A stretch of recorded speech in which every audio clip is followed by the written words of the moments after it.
Now from Washington, Jerry Seib, Washington bureau chief for the Wall Street Journal, Susan Page, the Washington bureau chief for USA Today, and Hugh Hewitt, host of the radio program The Hugh Hewitt Show and a contributor to NBC News. I am pleased to have them here. I'll begin with you, Hugh. What happened? Well, the Republicans got wiped out in Virginia, Charlie, and I do mean a total and complete wipeout. When one looks at what happened in the Virginia House of Delegates, where they had a 66 to 34 vote margin, and at best will be tied or ahead by one when the vote counting is done, then people get a sense of the breadth and the depth of the rejection of the Republican brand yesterday. Ed Gillespie has run recently in Virginia, so we have some metrics that we normally don't have. In Loudoun County, which is a very wealthy county, the median income a few years ago was $115,000 a year, and it's about an hour outside of D.C. Ed Gillespie won that county narrowly, but he won it in 2014 in a Senate race by 500 votes. He lost it by 23,000 votes last night. Now, the population's gone up by about 20,000, but that's still a stunning repudiation of something. So victory has many fathers. A loss is an orphan. In this case, there's a paternity suit over who is the orphan. But I think most people will agree it is President Trump. All right, we'll come back to that. Susan Page, what happened? 34% of voters in Virginia told the exit polls they came out to vote against President Trump. So for them, at least, this was an election that was designed to send a message to the White House. The White House, the president has lost the support of a lot of those key suburbanites, better educated white voters, Asian Americans and others in the suburbs. And that's what we saw in Virginia. And we also saw that in other places, including New Jersey. And also in Westchester County here in New York. Jerry, what happened? Well, look, I think we saw the emergence of an anti-Trump coalition and one that can actually win, at least in some places. You have upper-income whites, millennials, minorities, suburban women, and single women. Stunning figure that I saw in the exit polls last night and this morning. Single women, unmarried women, went for Ralph Northam, the Democrat, over Ed Gillespie, the Republican, by 77 to 22%. That's a stunning margin for any demographic group. And among single women, it's 16 percentage points higher than Hillary Clinton did among that group just last year in the presidential campaign. So what you see there is an energized base for the Democrats and the emergence of a base. The cautionary note, though, I would say, is that these figures represent big turnout in what should be blue areas of Virginia, where the Democrats ran up big numbers, but you still see a big swath of red in Virginia, in central and southern Virginia, which still looks an awful lot like red Trump country in the interior of the country. So running up big numbers in areas Democrats should win is great. There's still a question about whether they can break through in other areas. Did these Democrats who won present a case, a positive case, rather than simply a case against the president? Hugh? I don't think so. I'm a Virginia voter. I voted for Ed Gillespie, full disclosure. The House of Delegates, that is a measure of not much because it's a 30-day job in one year, and it's a 60-day job in another year, and it pays $18,000 a year. So it's not something on which a whole lot of effort, time, or energy or strategery is vested. The Northam-Gillespie campaign, it depended on where you were in the state, what kind of campaign you saw.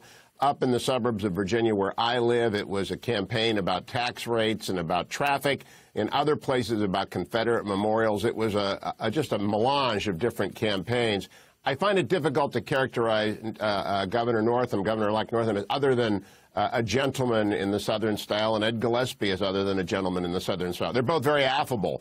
Neither of them are Trumpian. Neither of them are like Secretary Clinton with long and fixed images in the mind of the public. So I don't think there is really one campaign that we can tee off on.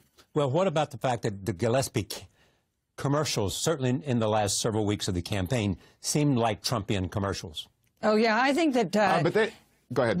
I think that Ed Gillespie was trying to be Trumpian without being Trump, trying to get Trump's issues out there without embracing the president too closely, and it didn't work for him. And it worked to galvanize some of his voters, but it didn't get him even near a majority of the vote. And it turned off, I think, some voters. I think Ed Gillespie's tough ads on immigration and gangs helped galvanize Democratic voters who in some ways were not that enthused. The progressive wing of the Democratic Party was not that enthused about Ralph Northam, who is a pretty moderate guy who voted for George W. Bush twice for president.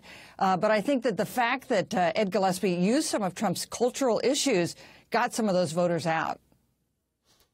Hugh, if Gillespie had run as a moderate Republican from the place that he came, moderate to conservative Republican, would he have fared better?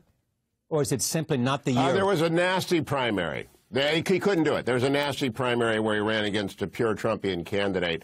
I interviewed Ed Gillespie on my radio show a number of times. He always talked about jobs, a 50% tax cut or a 5% tax cut. I can't remember what it was. That's part of the problem, probably.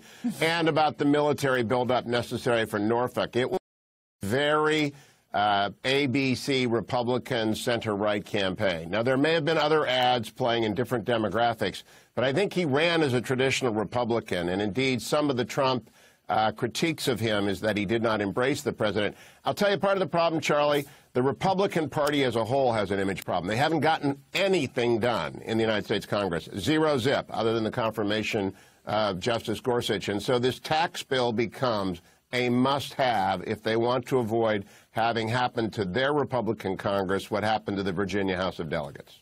Jerry, has the president responded to these election results yet? Well, I mean, he's responded in somewhat typical fashion by essentially distancing himself from Ed Gillespie, the loser. The president doesn't embrace losers very much, saying essentially Ed Gillespie didn't really embrace me. He worked hard, but he didn't really fully embrace me, and that's the reason. He lost, and we Republicans are going to win plenty more because the economy is great, and we'll see how that works going forward. And there may be something to that. The economy is great right now, and that tends to work to the benefit of the party in power. You know, there's one other issue that I think, Charlie, we haven't discussed yet that was important last night. It's health care. It was the most. It was on the minds of voters more than any other issue. And it worked to Ralph Northam's benefit. And it suggests that there's a conundrum on health care for both parties, but more for Republicans now, perhaps, than we thought. People don't like Obamacare. It's unpopular. They're scared about the world without Obamacare at least as much. And I think health care turned out once again, much as in 2016, much as in 2012, to be a big issue, and one that probably worked, at least marginally, to the Democrats' benefit. Does that mean that the Republicans should not have touched health care until they had infrastructure, had tax reform, and then maybe should have turned to health care? I think you could certainly make an argument to that effect. I think you can also argue if they were going to touch health care, they should have gotten it taken care of and disposed of quickly and moved people into a place where they could feel comfortable, and that clearly hasn't happened. We're basically in the middle of the river with Republicans on health care, and that's not a good place to be. The currents are pretty strong. So not having engaged on health care and not having accomplished anything on health care is the worst of both worlds. Some say it's also dangerous ground when you give something to somebody and they like it in part, and then you take it away, they don't like you in part. Hugh? Yeah. It's absolutely true. They're facing this in Ways and Means as we speak, Charlie. The markup is going late tonight. And the divide over whether or not to get rid of the Obamacare mandate ought not to be a difficult one. Republicans should get rid of a mandate that's been unpopular and on which they have promised to act for over 8 years now. And the Senate is thinking about doing it, led by Tom Cotton. The president's endorsed it. The perfectly executed half charge gets you killed in the middle of the hill. That's a variation on Jerry's analogy, and it's absolutely true.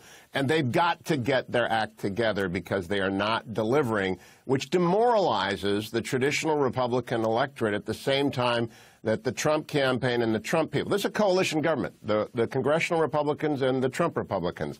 And both sides are blaming each other tonight, and not without good cause on both sides of that coalition. So they both need wins. They both need to come together and to win things.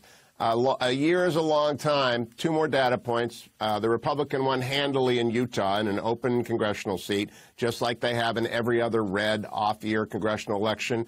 And Ohio measure number 1, a get tough on crime measure, won overwhelmingly, 84-16. So what you see, the constellation that appears depends on the stars you look at. Those are 2 more data points we should not pass by. So what